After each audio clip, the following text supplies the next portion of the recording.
I buy and sell watches. Aside from buy and sell watches, what else? I buy and sell watches. I buy and sell tickets for events. And I've just started back boxing. And I keep up my prayers. MashaAllah. Let's talk about that. As you mentioned the prayers, right? I don't want to... you've mentioned it on quite a few podcasts, your reversion to Islam, right? So we'll touch over basically like what happened sort of thing. And I'm going to relate it to business as well. So tell us, like, how did the whole reversion of Islam happen? Completely unexpected. Never ever did I think in my life would I ever become a Muslim or would I ever become religious even.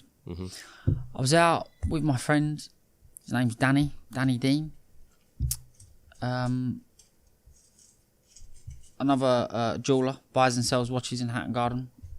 We was out in my dad's helicopter for the day. And Aston Martin helicopter. Yeah. We was out because he was on my case. You'll take this one out, you'll take that one out, you won't take me out. I said, come on, right, no problem, we'll go. I've managed to organise it, rang my dad, right, let's take it out. We ended up going to Cornwall and coming back. He said, right, I've got to be back at a certain amount of time because my mum's going to take her shahada. Well, we was all together anyway. I said, well, go on, we'll all come. No, ain't a problem, is it? No problem, because I didn't understand it. Yeah. So I've got in there and I genuinely felt something in the mosque that I've never felt anywhere at all. So I thought, I'm right, and the thoughts that I was having was amazing. Like, imagine having God behind you. That was the sort of thing I was thinking. Now, to go into detail would be difficult for me now, but it was something that I haven't experienced ever.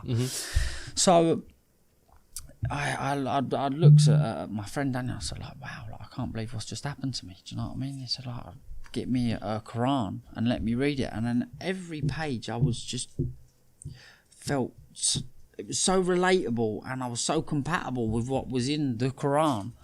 I said, I think I want to take my shahada. And then I thought, you know what, I'm going to read it again. I read it again, started talking about it, and then I looked and thought, what a beautiful community, what a beautiful and simple religion, and this can help me in this life and the next.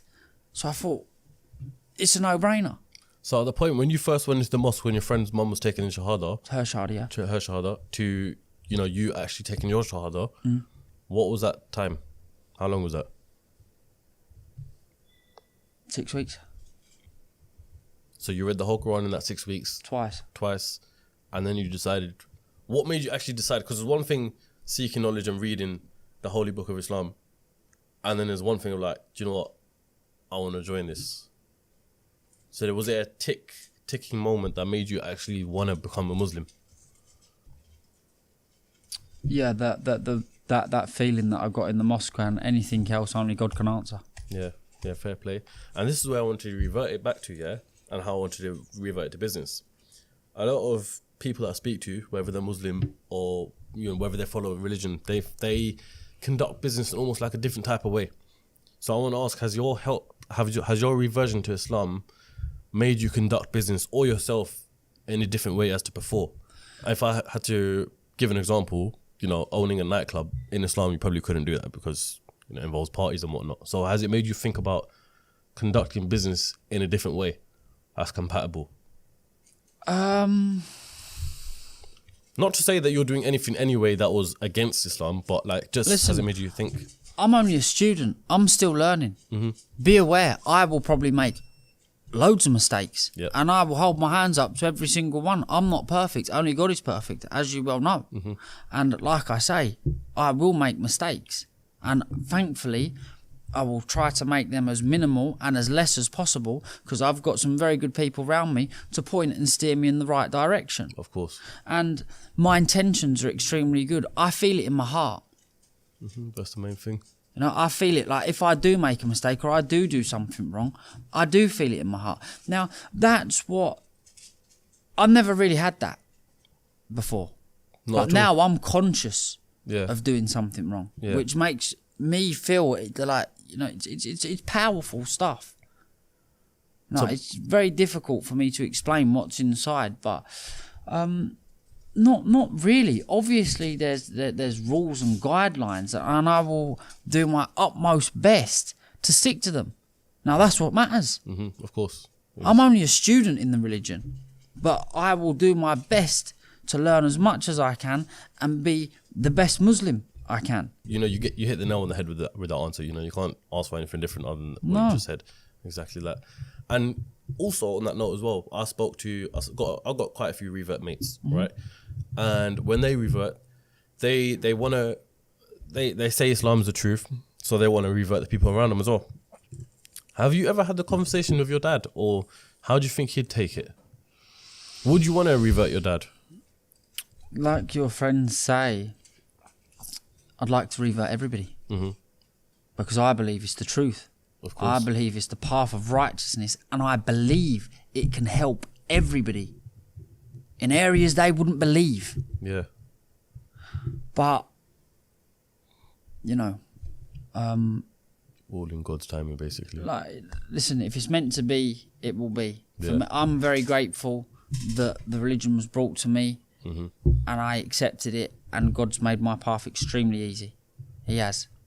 You know, I've had a little bit of backlash, what I expected, but from every Muslim brother, Who did you all have I've had is backlash from? love. You know, there's been a few trolls on social media. I'm sure you get it yourself. You know, racist people, bored racist people, Yeah. people that have got nothing in their life apart from, you know, or people that maybe dislikes me anyway. Now they've got another reason To not like you. to point the finger and call names. Yeah. Which never really has bothered me, because again, like I say, I try my best to be a good person, and I wasn't a bad person before. And do you know what? I said to my dad on a podcast previously, because we, you know, the Muslim thing It came up, and cut a long story short, we was getting asked questions to and fro, and I said to my dad, like, what do you think? Do you think it's made me a better person? And he stopped and he went, I don't think it's made you a better person, which is not an insult, because I don't believe I was a bad person. Yeah. I wasn't a bad person. I'm definitely, now I would say I'm definitely a better person, like, personally. Yeah. But he said, no, but what I would say, it's enhanced you as a person, which I think was a great way Of saying it. it. Yeah. Because it has. Yeah. It's made me want to do better, made me enjoy doing better things. When you have kids eventually, will you bring them up with Islam? Well, of course. Yeah. Of course. You know, I wouldn't want to restrict them. And listen, if they got older, I would leave my kids to do what they wanted, but I would try and direct them down the Islamic path. Yeah. Because it's helped me. It does help me on a day-to-day basis, every single day that I wake up. You know, before I used to get up and pray Fajr is a beautiful thing. I feel good all day. It's made me appreciate what I have got and still want more. But if I don't get it, I'm happy with what I've got. I appreciate having air in my lungs and being alive. Now, I've never felt like that in my whole life. Because you don't think of it like that, do you? No, but now I do. Yeah. How long have you been Muslim for now? Since September 2022. Would you say it's almost feel like a rebirth? I wouldn't say so much a rebirth. It doesn't. It feels like I've had my eyes covered. You know, like I feel so like I can't. Genuinely, it's such a hard feeling for me to explain. I just feel better. I want to do more. Everything seems easy.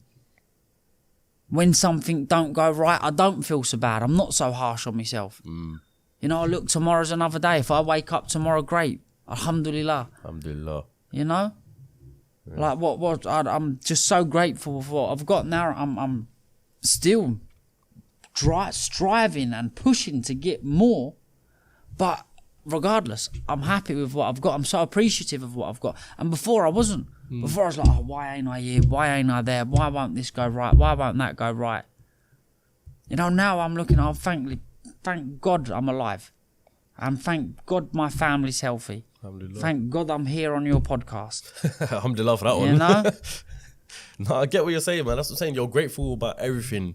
When you have Islam in your heart, you're grateful about everything. Anything that goes wrong, you're like, Alhamdulillah. Anything that goes right, you're like, Alhamdulillah. You're grateful for it all. Exactly. I want to go back to business, right?